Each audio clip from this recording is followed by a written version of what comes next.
Welcome to SR news. Byreddy ఈ ఇంటి పేరులో మాస్ వైబ్రేషన్ ఉంది, సీమ వాయిస్ కూడా ఉంది. ఈ ఇంటి పేరుతో ఓ యువనేత ఎప్పటినుంచో ట్రెండింగ్ అవుతున్నాడు. కాకలు తీరిన సీమ రాజకీయాల్లో కొత్త పొలిటికల్ స్టార్ అయ్యాడు. సోషల్ మీడియాలో ఫుల్ ఫాలోయింగ్ ఉంది, కానీ నియోజకవర్గంలో మాత్రం గొడవలు ఎక్కువ అవుతున్నాయి. అందులోనూ ఈ మధ్య మనోడు శ్రీరెడ్డి ఇష్యూలో ఇరుక్కొని లేనిపోని గొడవ నెత్తినేసుకున్నాడు. ఇంతకీ నేను మాట్లాడేది ఎవరి గురించో మీకు ప్రత్యేకంగా చెప్పవలసిన పని లేదనుకుంటా.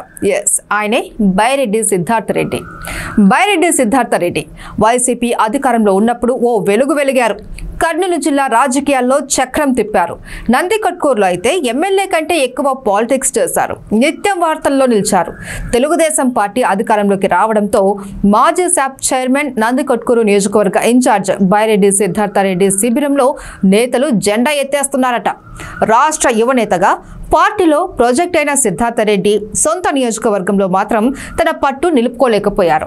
ఎన్నికల తర్వాత ఏకంగా సొంత నియోజకవర్గంలో వైసీపీ ఖాళీ అవుతోంది. ఒకరు కాదు, ఇద్దరు కాదు, మున్సిపల్ చైర్మన్ సహా 16 మంది కౌన్సిలర్లు వైసీపీ జెండా ఎత్తేశారు. చైర్మన్తో పాటు కౌన్సిలర్లు అందరూ తెలుగుదేశం పార్టీ కండువా కప్పుకున్నారు.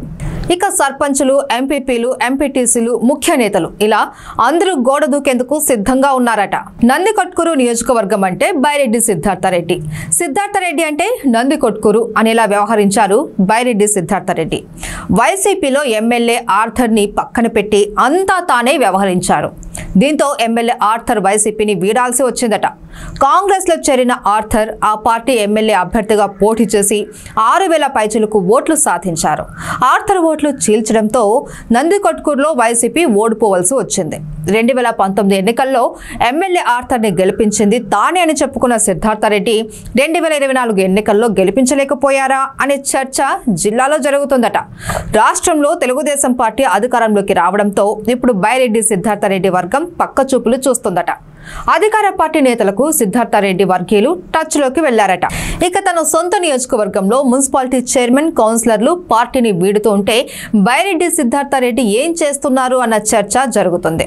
చైర్మన్ తో సహా కౌన్సిలర్లు పార్టీకి గుడ్ బై చెబుతుంటే ఆపలేకపోయారా, లేదంటే ఆపే ప్రయత్నం చేయలేదా అన్నది హాట్ టాపిక్ గా మారింది ఇప్పుడు. ఇక మున్సిపల్ చైర్మన్ సుధాకర్ రెడ్డి సహా 16 మంది కౌన్సిలర్లు ఒకే రోజు జెండా ఎత్తేయడంతో పార్టీ క్యాడర్ నీరసించిపోయిందట. ఇంకా ముఖ్య నేతలు, ప్రజాప్రతినిధులు వైసీపీ కండువా పక్కన పెట్టేందుకు రెడీగా ఉన్నారని సమాచారం. పార్టీ గెలుపు ఓటములు సర్వసాధారణమే అయినా అధికారం పోయింది అని క్యాడర్ను నిలబెట్టుకోలేకపోతున్నారనే చర్చ వైసీపీలో ఉందట. ఎన్నికల ఫలితాల తర్వాత కొద్ది రోజులు మాత్రమే నియోజకవర్గంలో ఉన్నారట. కొందరు నేతలు హైదరాబాద్ కు వెళ్లి తమ గోడు వెళ్లబోసుకుంటున్నారట. ఇక వైసీపీని నమ్ముకొని అప్పుల పాలయ్యామని తమ పరిస్థితి ఏమిటని చెప్పుకుంటున్నట్లు తెలుస్తోంది. సిద్ధార్థ రెడ్డి వర్గం అంతా వైసీపీని వీడి బైరెడ్డి రాజశేఖర రెడ్డి సమక్షంలో తెలుగుదేశం పార్టీలో చేరుతున్నారు. అయితే సిద్ధార్థ రెడ్డి స్వయంగా పంపుతున్నారు అనే ప్రచారం కూడా ఇక్కడ జరుగుతోంది. అయితే సిద్ధార్థ రెడ్డి సన్నిహితులు మాత్రం ఇదంతా అసత్య ప్రచారమని కొట్టిపారేస్తున్నారు. కారణం ఏదైనా కావచ్చు, నందికొట్కూరులో బైరెడ్డి సిద్ధార్థ రెడ్డి వర్గం నుంచి వలసలు కొనసాగుతున్నాయనే పద్ధతులు చెప్తున్నారు. ఇప్పటికైనా బైరెడ్డి సిద్ధార్థ రెడ్డి అలర్ట్ అయి పార్టీ వీడకుండా ఆపుతారా అన్నది ఆసక్తికరంగా మారింది.